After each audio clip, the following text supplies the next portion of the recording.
Le damos la bienvenida a todos quienes están hoy día, a las visitas, los que vienen por primera vez. Sí, un aplauso para todos aquellos que vienen por primera vez.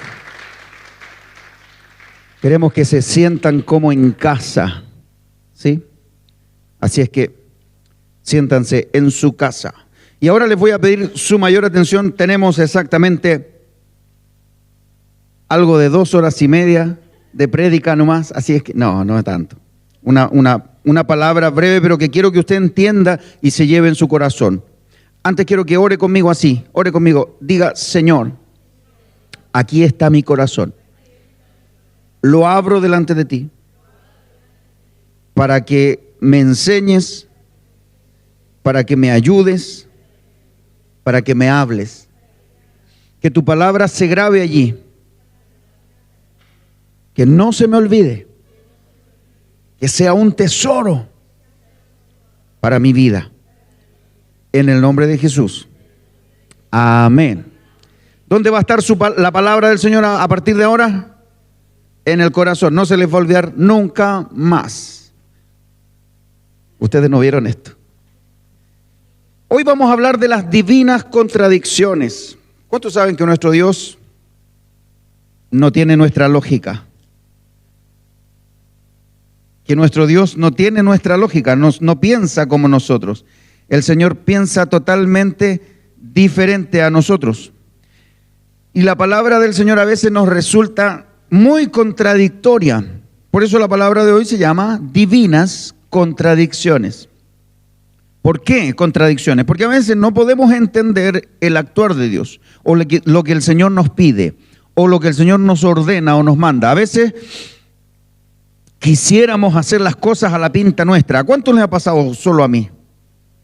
Que nos gustaría hacer las cosas a la pinta nuestra. Señor, pero yo quiero creer, pero como yo quiero.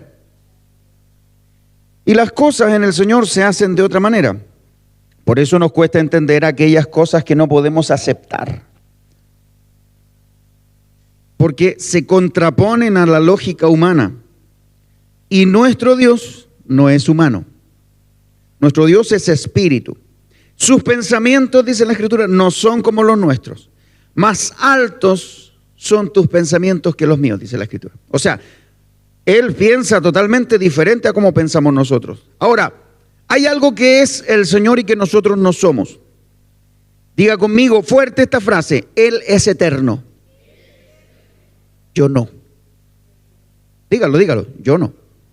Y como Él es eterno, Él ha visto todas las edades, el pasado, conoce el presente y también el futuro. Eso es alguien eterno. No va a pasar, no va a terminar, no tiene un comienzo, no tiene un fin. La Biblia dice que el Señor es el alfa y la omega, y está hablando del abecedario griego.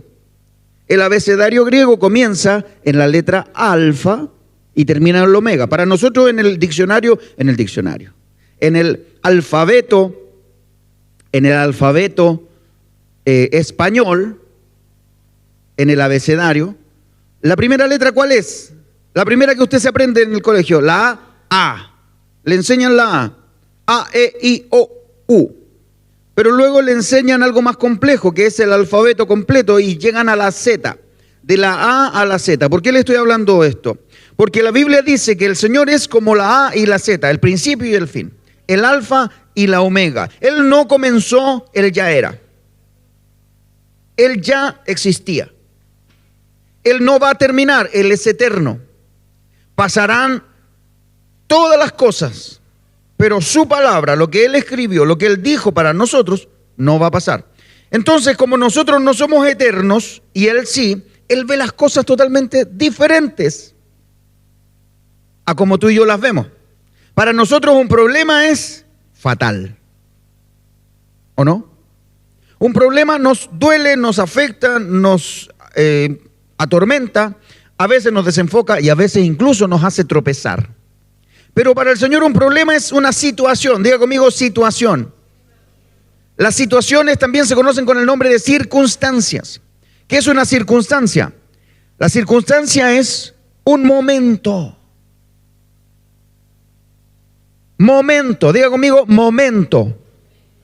Esto es momentáneo. Esto que nosotros estamos viviendo hoy día, ahora, es momentáneo. El ser humano vive de momentos. Incluso nuestra vida es un momento largo, pero es un momento. Nuestro Dios no vive de momentos. Él vive eternamente y para siempre. ¿Por qué estoy haciendo esto? ¿Por qué le estoy hablando de esta comparación? Porque así como son sus pensamientos en comparación a los nuestros, ¿cierto? También la eternidad de Dios es diferente a nuestra existencia. Entonces nosotros, por más que queramos, nunca vamos a ver la vida como la ve Dios, a menos que, diga conmigo, a menos que algo suceda en nuestro interior. Entonces sí podemos ver la vida como Dios la ve. ¿Podemos ser eternos, Pastor Ismael? Sí. ¿Pensó usted que le iba a decir que no? De hecho, la Biblia dice, y esto es uno de los misterios más grandes del reino de los cielos, que cuando uno llega al Señor, Él le da un regalo, y eso es la vida. Alguien que salte uno solo. La vida. ¿Quién se sabe San Juan capítulo 3, verso 16? Díganme uno solo, un valiente que me lo recite. San Juan 3, 16.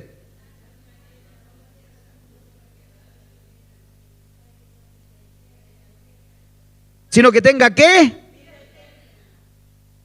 Entonces, ¿podemos ser eternos?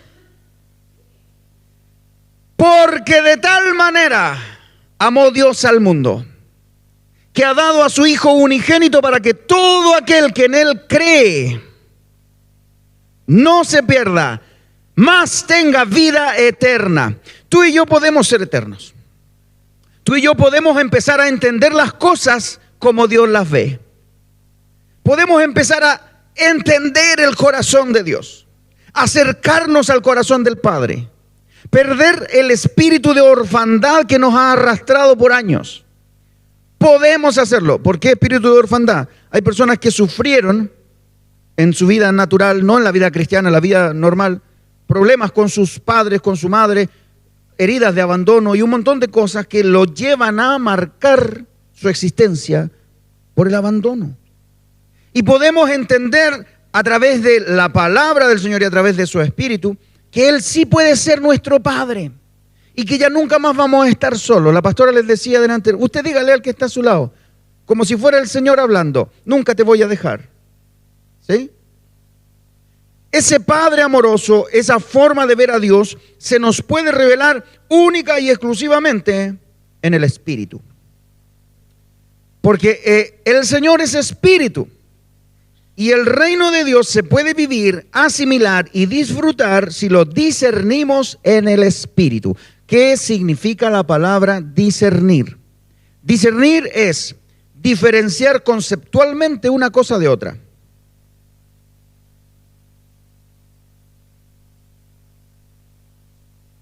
Ejemplo, pongan atención acá. ¿Estos pañuelos son diferentes? No, no son diferentes. Mire, son iguales. Son iguales. ¿Sí?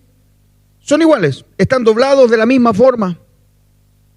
Son hechos del mismo material. Tienen el mismo color.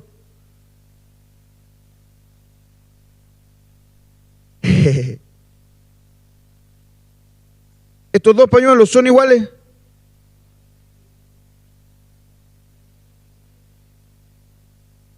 Pero no están iguales, ¿no? ¿Qué cambió? La forma. Sigue siendo el mismo pañuelo, ¿cierto? Pero la forma es diferente. ¿Quién anda dejando los remedios tirados por aquí? Mira. Ahora, ¿a dónde voy con esto? La palabra discernir es la capacidad de distinguir. Vuelvan conmigo, no se queden en los remedios. La capacidad de distinguir es discernir.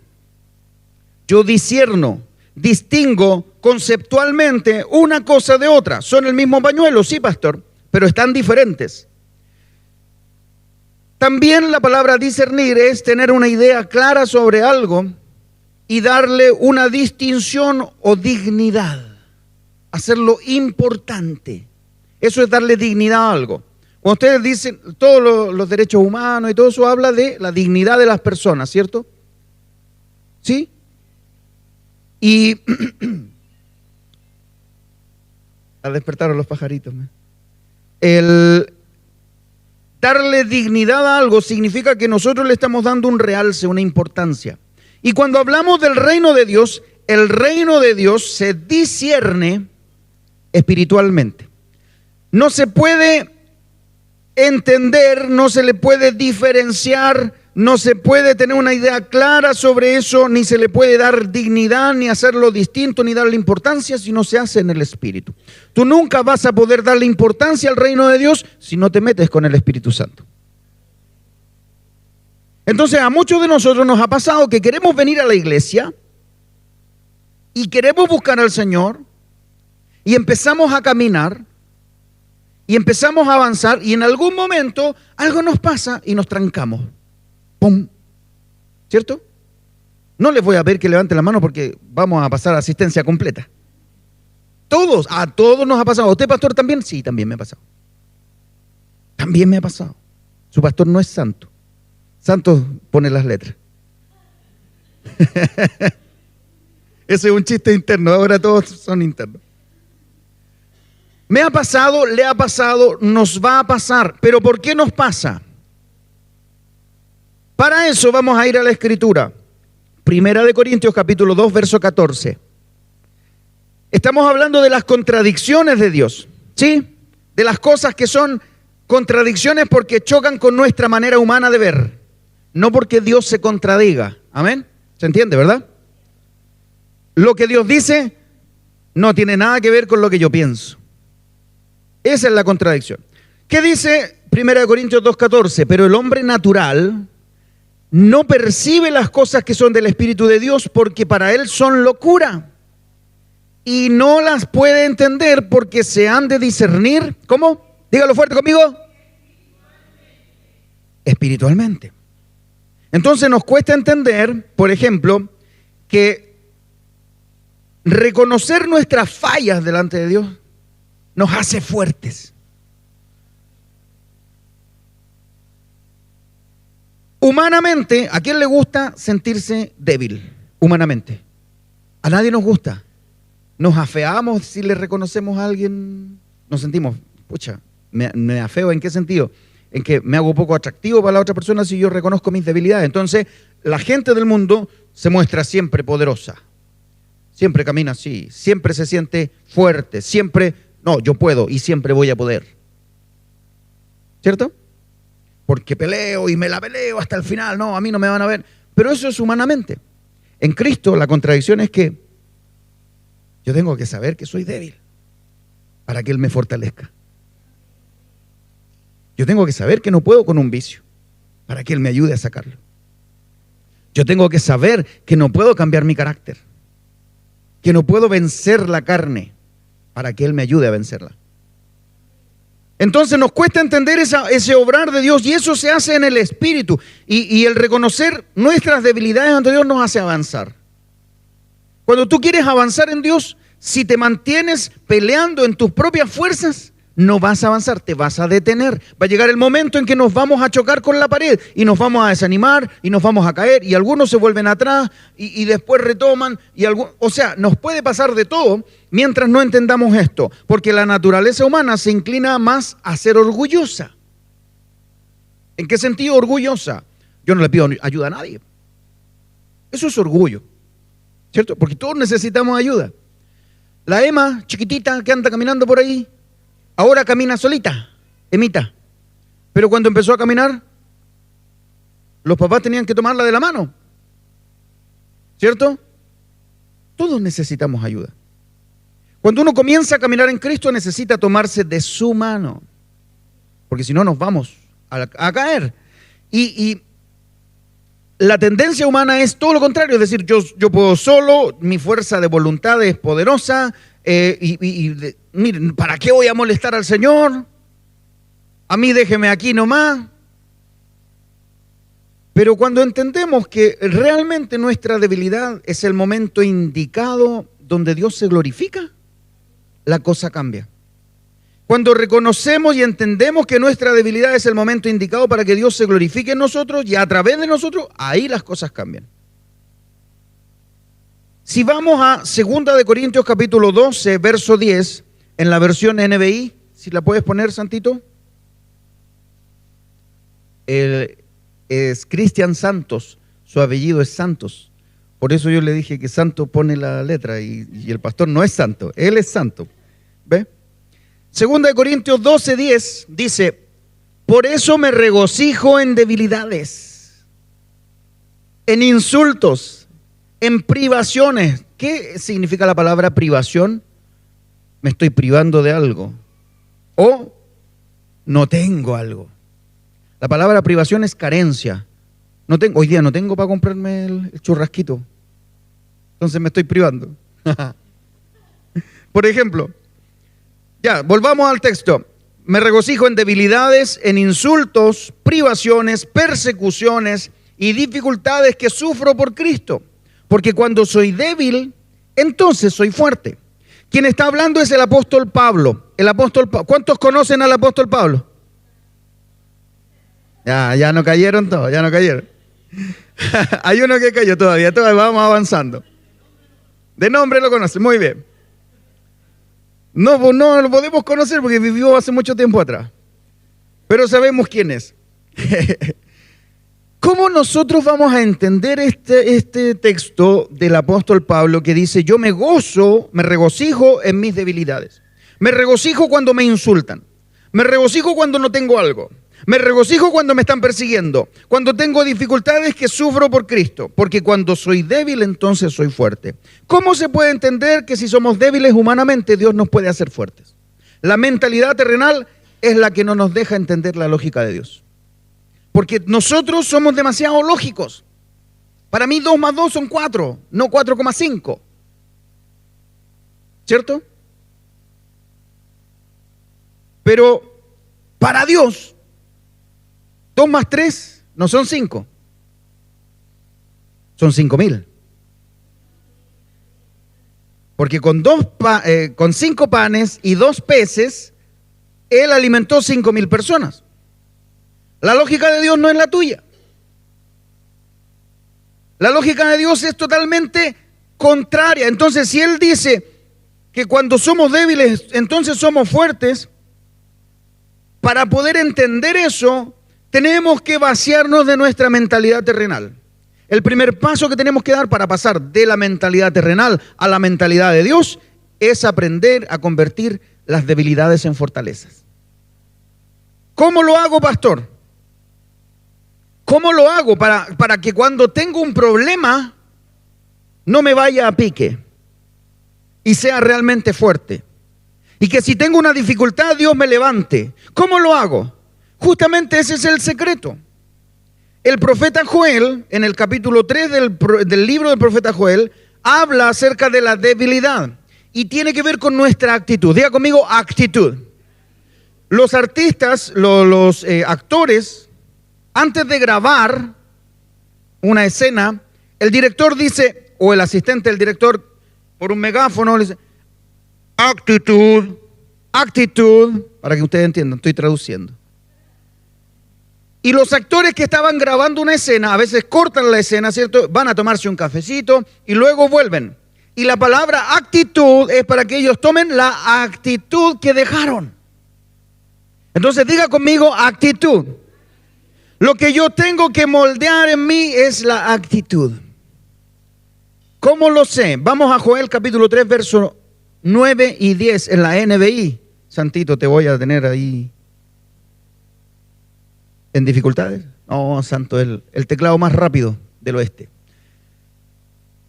Proclamen esto entre las naciones. ¿Qué está diciendo que hay que hacer? Proclamar. ¿Quién lo tiene que hacer?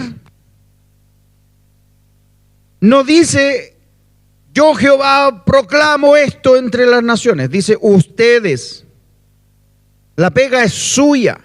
La pega es mía. Yo tengo que proclamar esto. Prepárense para la batalla, movilicen a los soldados, alístense para el combate todos los hombres de guerra. ¿Qué más dice? Verso 10. Forjen espadas con los asadones y hagan lanzas con las hoces. Diga el débil, soy fuerte. La versión Reina Valera dice, diga el débil, fuerte soy, pero es lo mismo, son las mismas palabras. ¿Qué significa forjar espadas de un asadón? ¿Alguien conoce lo que es un asadón? ¿Qué es un asadón? No me diga que es un asado grande, porque no. Es una herramienta para cultivo, ¿cierto? Es como una pala, pero que sirve para picar tierra, sí. Eso es un asadón. Sirve para sacar papas, para porcar la tierra. Si a mí no me va a vender cuento, yo soy del campo. También somos del campo. Después vamos a cantar tú, uy, uy. El asadón es una herramienta que sirve para cultivar, ¿cierto? Y aquí le dice que lo transformen en algo que es para pelear, que es una espada. Y dice, hagan lanzas con las hoces. La hoz es una herramienta que en el campo le dicen hechona. ¿Sí? La hechona es curva con un mango. Y sirve para cortar el trigo cuando está en loma o en falda. Entonces ahí uno va cortando. Sirve para una cosa. Y aquí dice que la tienen que transformar en lanza. Quiero preguntarte algo. ¿Por qué el profeta le dice, vamos a hacer esto?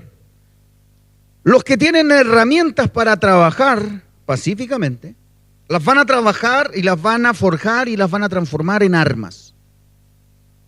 Porque tradicionalmente las personas fuertes se han relacionado con el concepto de poder.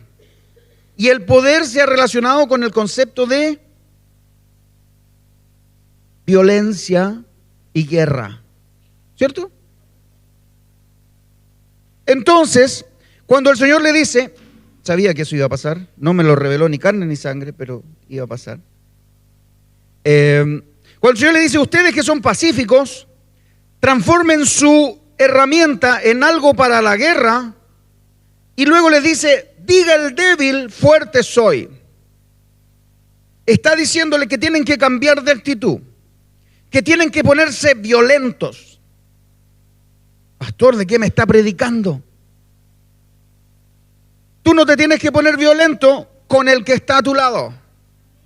Tienes que ponerte violento y poderoso con tu mal carácter.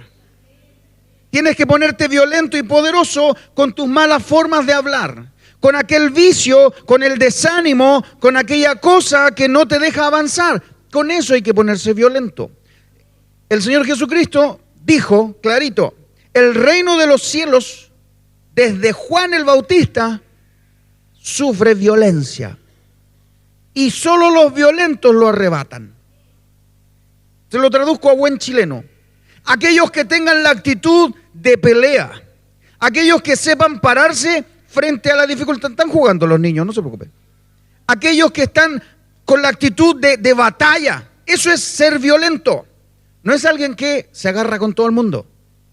Sáquese de la mente su deseo de afirmarse en una pelea, de agarrarse con todo el mundo, de enemistarse, porque yo soy violento. El pastor dijo que era violento, así que tengo que ser violento. No. Usted tiene que pararse contra su verdadero enemigo. Por eso, con ese que es su verdadero enemigo, usted es débil. Pero tiene que tener la actitud correcta. ¿Por qué? ¿Basado en qué? Basado en lo que dice la Escritura. ¿Qué dice la Escritura? Con Él, con el Señor, yo soy más que vencedor. Más que vencedores, Santito, si me ayudas con ese versículo, más que vencedores somos en Cristo o en aquel que nos amó. Si tú pones más que vencedores, te va a salir. No es en mi intelecto, no es en mis capacidades, no es en mi fuerza de voluntad, no es en mi inteligencia, no es en lo que yo pueda hacer. Por eso tengo que entender que soy débil, que yo no sirvo. Tengo que entenderlo. Yo no sirvo. ¿Cuántas veces, perdone que sea tan autorreferente, pero cuántas veces usted me ha visto aquí llorar en el piano? Y decirle, Señor, sin ti no soy nada. A lo mejor no lo he escuchado literalmente. Pero cuando uno reconoce al Señor, y le dice, Señor, tú eres mi plenitud. Tú completas todo lo que a mí me falta. Usted le está diciendo y reconociendo, Señor, yo no puedo con mi problema, yo no puedo con la enfermedad, pero tú sí. A eso se refiere el apóstol Pablo cuando dice, cuando yo soy débil, entonces sí soy fuerte. Porque si me entiendo que soy débil, si entiendo que no puedo, entiendo también que lo tengo a Él para sostenerme en el momento de dificultad. Sin embargo, en todo esto, dice, somos más que vencedores por medio de aquel que nos amó. Si puedes poner el versículo antes, creo que tiene algo que nos puede servir. Así está escrito, por tu causa siempre nos llevan a la muerte, nos tratan como ovejas para el matadero. ¿Qué está diciendo el apóstol ahí? Vamos a ser perseguidos, vamos a ser aproblemados, vamos a tener dificultades, vamos a tener enfermedades, vamos a tener malos diagnósticos, nos van a calumniar, van a hablar de ti, te van a criticar, te van a dejar sola, te van a dejar solo. ¿Qué más? Te van a mentir, te van a traicionar. ¿Qué otra cosa nos puede pasar? A ver, te van a criticar. ¿Qué más nos puede pasar? Te van a culpar, no te van a creer. ¿A quién le gusta que no le crean? A nadie. Pero la Biblia dice que eso nos va a pasar a los cristianos. Te van a humillar. Gente cercana te va a fallar. Pero ante eso, verso 37, ante eso, ¿qué pasa? En todo esto somos más que vencedores. No somos vencedores, más que vencedores. Ahora, para ir avanzando, lo primero que tenemos que hacer para cambiar nuestra mentalidad, porque eso es un tema de mentalidad, ¿cierto? Nos cuesta salir de nuestra mentalidad de, no, pastor, pero es que ¿cómo lo hago? Sí. Y uno le dice aquí, hermano, apóyese en el Señor, crea en el Señor, Dios nos puede fortalecer si yo creo. Hay algo que pasa en el espíritu, por eso estas cosas se disciernen en el espíritu, porque son del espíritu. Si uno las hace humanamente no tienen sentido. Lo más probable es que todo lo que hagamos acá no tenga sentido humanamente, para usted o para la gente. Pero si usted se mete en el espíritu, le va a hacer sentido, porque va a haber la reacción de lo que pasa en el mundo espiritual. Hay algo que tenemos que hacer en lo físico para que pase en lo espiritual. ¿Cuántos creen en Dios? Levanten su mano todos los que están aquí que crean en Dios. Ahora sí, todos participan. Todos los que creen en Dios. Creemos. Ahora, hay un cuento con esto del creer. Si tú lo crees, lo confiesas. Pero si lo crees y no lo hablas, no pasa nada. Entonces, si yo creo que Dios puede sanar y no lo digo, yo sé que el Señor me va a sanar, por más que oren 20 pastores por ti, van a ayunar 20 días seguidos, van a ungirte con aceite de camión y no va a pasar nada. Porque tú no lo estás creyendo de verdad, porque la Biblia dice que con el corazón se cree para justicia, pero la boca participa también. La boca confiesa para salvación. Entonces, si hacemos la mitad de la pega, vamos a tener la mitad del resultado. ¿Sí? Entonces, si yo tengo un problema de debilidad, si tengo un problema de que no puedo enfrentar situaciones, lo primero que tengo que hacer es reconocerlo. Si creo que soy débil, lo confieso y tengo que decir, yo soy débil ante esto, pero Dios me fortalece. Pero tu boca tiene que hablarlo, no solamente tienes que creerlo. Por eso es que en la iglesia es una escuela que nos prepara para la vida y que nos capacita y nos enseña para lo que viene. El Señor se encarga de darte a ti la solución. Pero ¿de qué sirve una receta que tú compras en la farmacia si no te tomas los medicamentos? Puede ser el mejor medicamento. Cuando nosotros, siempre, yo soy malísimo para tomar remedio. Muy malo, ¿cierto, pastora? Me cuesta eso, no va conmigo. Y tengo que tomarme una pastillita para la alergia todos los días. Y a mí se me olvida. Entonces me acuerdo cuando me pica la garganta. Cuando me llora el ojo, cuando me empieza la picazón de la nariz, del paladar. ¡Ah! ¿De qué nos sirve la solución que Dios nos da si no la queremos usar? Si se nos olvida usarlo. Entonces lo primero que tengo que hacer es confesar, hablar, declarar, proferir. Esos son sinónimos. Cuando usted habla aquí de declaraciones, usted no está hablando como habla el mundo. ¿Sí? Y hay personas que dicen, hay que tener cuidado con las declaraciones. Sí, porque el mundo ha tergiversado el sistema divino. Entonces ellos dicen, decláralo, decrétalo y listo. El poder de la atracción, mentira. Lo que usted está haciendo es diseñar en el reino del cielo y hablar de acuerdo a la palabra. Diga el débil, fuerte soy. Entonces las cosas que yo estoy creyendo, las tengo que hablar. Soy débil, pero en Dios soy fuerte. Él me va a fortalecer, Él me va a llevar adelante, Él va a transformar mi mal carácter. Él va a hacer que aquello que yo perdí, vuelva. 4 amén. Lo segundo es que tenemos que recordar, y en esto por eso es un cambio de mentalidad, y por eso partí esta palabra diciéndole, Dios es eterno, Él sabe lo que hace, Él sabe lo que viene, sabe lo que fue, te está viendo ahora y te ve terminado. Dios ve el plan terminado y nosotros vemos solo una parte. Nosotros vemos solo una parte. ¿Cuántos han visto Netflix? Cuando uno está esperando, buscando, aparece una parte de la película o de la serie o de lo que usted vaya a ver. Una sinopsis. Un tráiler. Y uno se ve eso y le interesa. Y a veces se clava con una película y dice, uy, veamos esta, se ve buena. ¿Cierto? Porque vio ¿qué? Una parte. Lo que tú ves de tu realidad es una parte. Dios conoce la película entera. Él sabe qué pasó, sabe qué está pasando y sabe qué va a pasar. Entonces no podemos olvidar que Dios ve el plan terminado y nosotros estamos viendo una parte. Por eso es que si tú te fijas en lo que está pasándote ahora, te va a costar más. Pero si tú te fijas en lo que Él sabe de ti, que Él sí te ve como una mujer poderosa en Dios, Él sí te ve como un hombre valiente que sabe llevar su familia adelante, no el hombre que está hoy día luchando por pararse, o la mujer que está hoy día luchando por pararse. Él no te ve así, Él te ve terminado, Él te ve poderoso. Romanos 4:17 en la NBI dice, delante de Dios tal como está escrito, te he confirmado como padre de muchas naciones. Así que Abraham creyó en el Dios que da vida a los muertos y que llama las cosas que no son como si ya existieran. Las cosas que no son como si fuesen. Tú y yo tenemos que empezar a hablar como si viéramos en futuro. Capitán.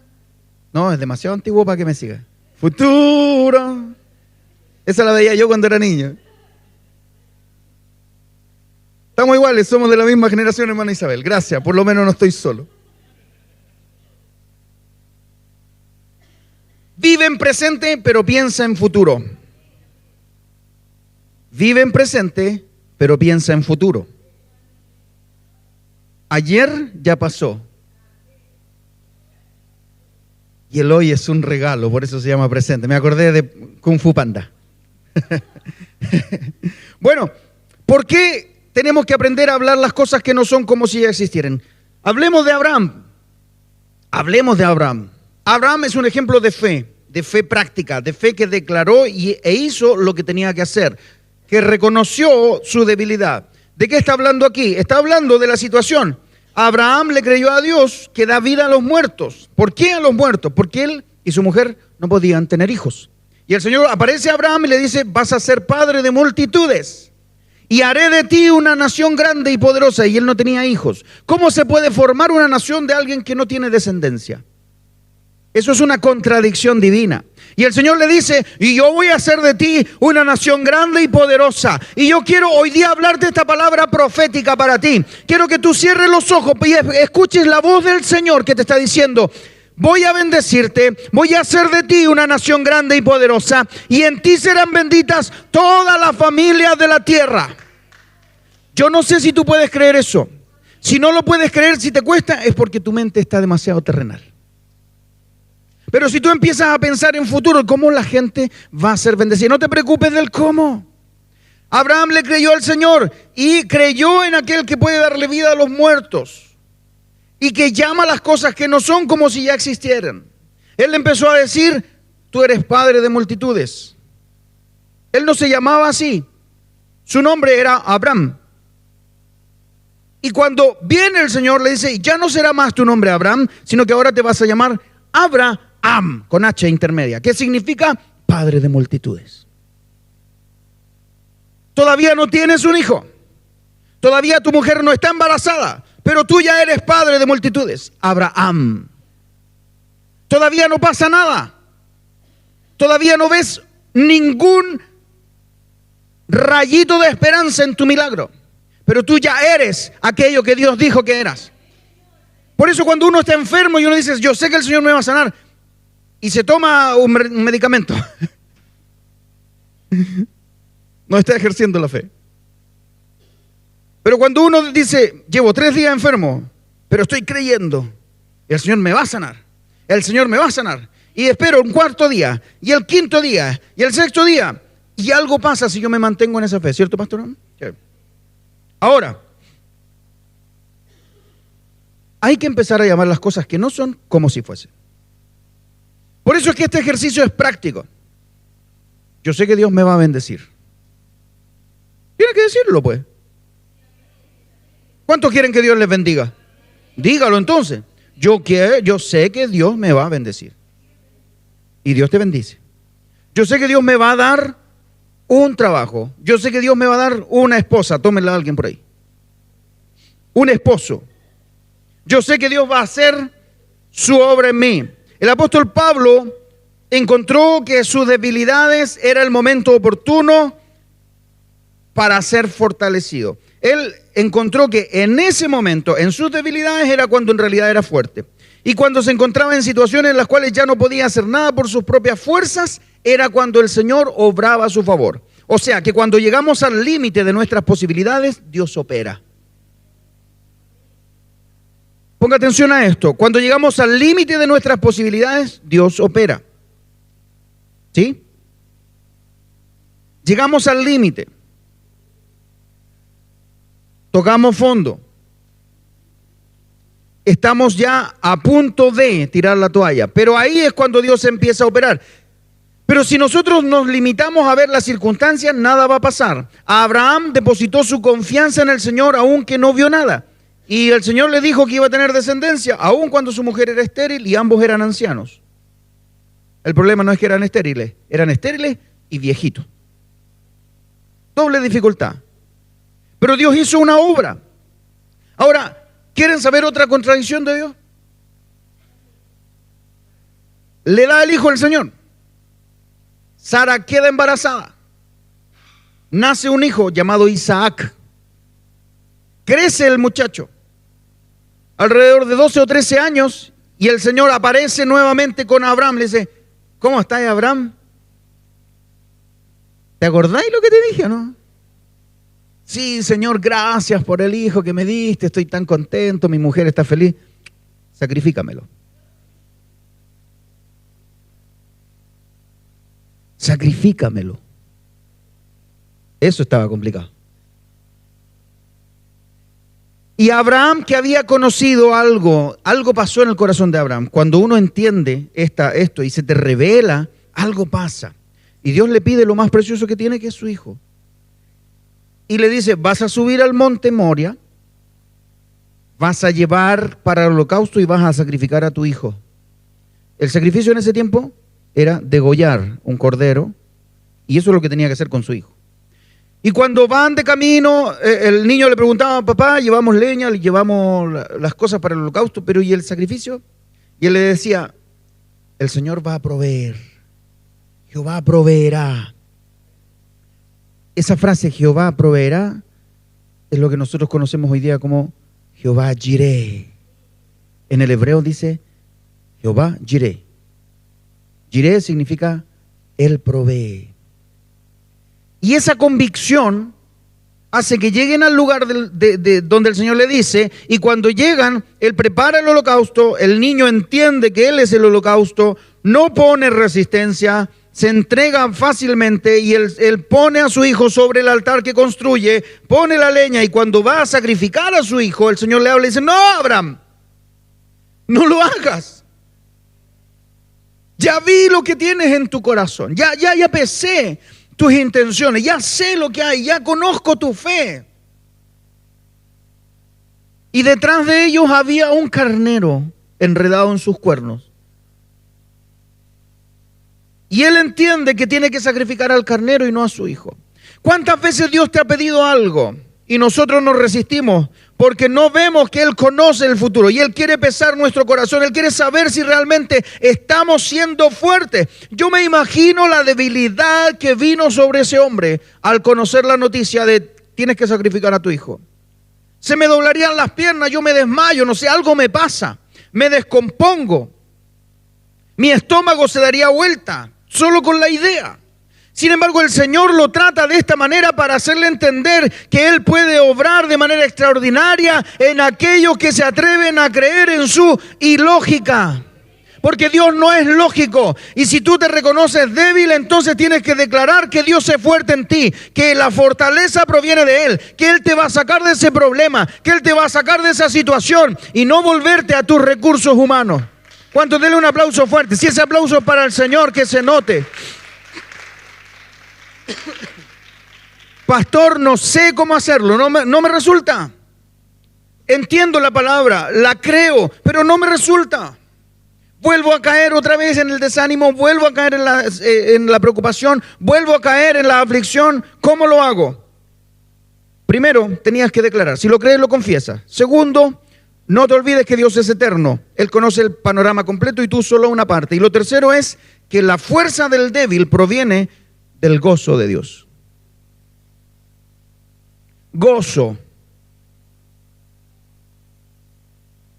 Nehemías 8, versículo 10, y ya estamos terminando. Luego Nehemías añadió, ya pueden irse, coman bien. Esa parte, me gustó este versículo. Tomen bebidas dulces y compartan su comida. Ah, no, pues ahí no. Compartan su comida con quienes no tengan nada, porque este día ha sido consagrado a nuestro Señor. No estén tristes, porque el gozo del Señor es su fortaleza. Cuando tú te amargas, espérese un poquito, todavía no, aguántese el aplauso. Cuando tú te amargas por tu situación actual, ¿sí? Que no se vendió nada, que todavía no me llaman para el trabajo, que los exámenes no han dado el resultado. Póngalo usted en el contexto que usted necesite. Si usted se amarga, ¿a quién le gustan las cosas amargas? Son desagradables al paladar. Si usted deja que la queja entre en su corazón y salga por sus labios, usted se transforma en una aceituna amarga. Digo aceituna no porque sea cualquier cosa, sino porque es lo más amargo que yo conozco. Son amargas, no son agradables. Usted se transforma en algo que no es agradable. Y a veces venimos al Señor cargados de amargura. Ya no solamente somos débiles, ahora además de débiles somos amargos. Descontento. De nuestros labios sale queja y descontento. Por eso que no tengo, por eso que me falta, por lo que no llega. Y te olvidas de agradecer y darle gracias al Señor y honrarlo por lo que sí tienes. Entonces, el gozo del Señor es quien previene que nosotros nos transformemos en alguien indeseable para el Señor. Cuando tú reconoces que eres débil y te gozas a pesar de que eres débil, un milagro ocurre en tu vida. tus finanzas pueden cambiar, tu situación sentimental puede mejorar, tu carácter puede ser transformado, tú tienes la fuerza para cambiar de verdad frente al Señor, puedes dejar aquello que estabas viviendo y comenzar una nueva vida en Cristo. Por eso es que la invitación del Señor es que entendamos que nuestra fuerza proviene de su gozo. Gózate. Quiero que mire a alguien que no conozca y dígale, gózate.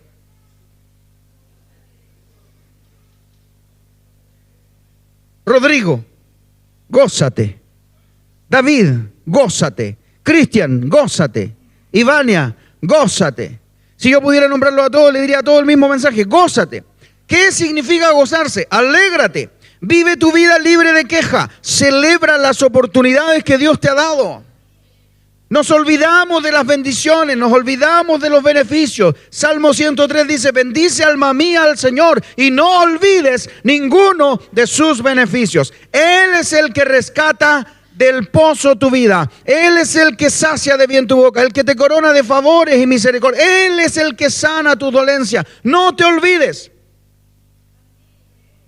Nos olvidamos de las oportunidades que Dios nos ha dado. Es que hoy día me falta, pastor, pero Dios te abrió una puerta. Y si ya lo hizo, lo va a volver a hacer.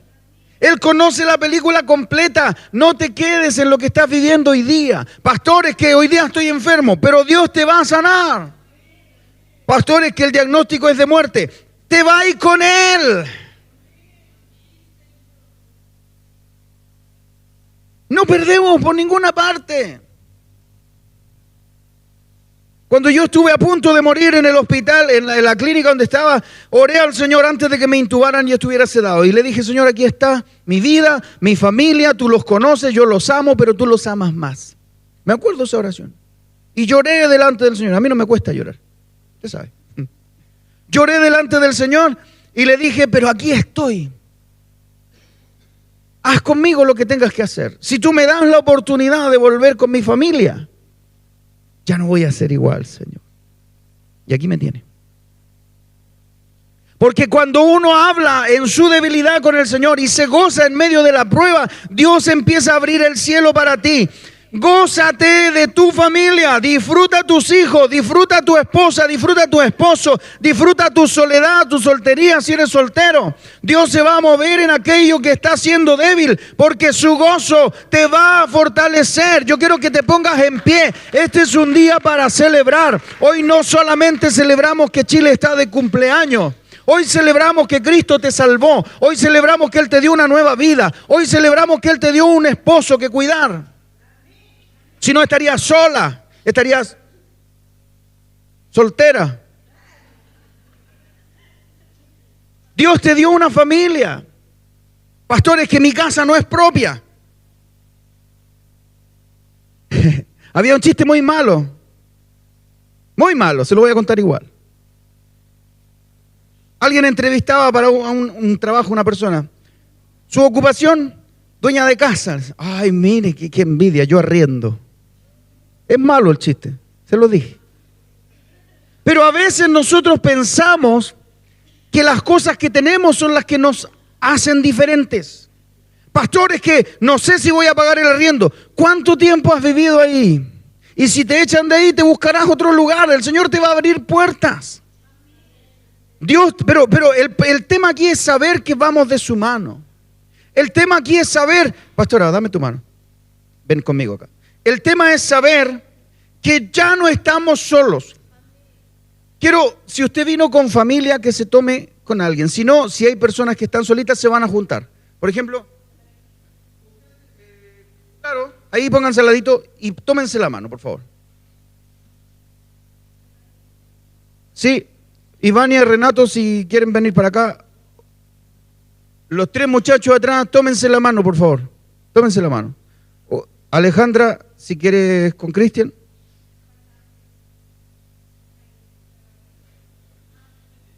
Ustedes saben lo que significa el Te Deum que hacen en las iglesias. Hoy lo hacen los católicos, lo hacen también los evangélicos. Pero ¿qué significa el Te Deum? Es una acción de gracias. Es un evento donde se le da gracias al Señor. Una vez al año los que creemos en Cristo, le damos gracias al Señor por nuestra patria. Hoy día le vamos a dar gracias por lo que somos. Le vamos a dar gracias por lo que tenemos y por lo que aquello que no tenemos todavía. Si te falta paz, dale gracias por la paz. Gracias, Señor, porque ya estoy tranquila, ya estoy tranquilo. Señor, no veo cómo, pero sé que me vas a sacar de ahí. Dale gracias al Señor. Cierra tus ojos. Y este es un tema personal. Cierra tus ojos y haz una oración. A todo el mundo Dios le escucha. No importa que no sepas cómo. Dile gracias, Señor, porque me amaste. Gracias, Señor, porque me diste familia. Gracias, Señor, porque hoy no estoy sola, no estoy solo. Gracias, Señor, porque tú has hecho de mí una persona diferente. Gracias, Señor, por tus nuevas oportunidades. Gracias, Señor, porque me diste alegría, me diste gozo cuando nadie daba un peso por mí.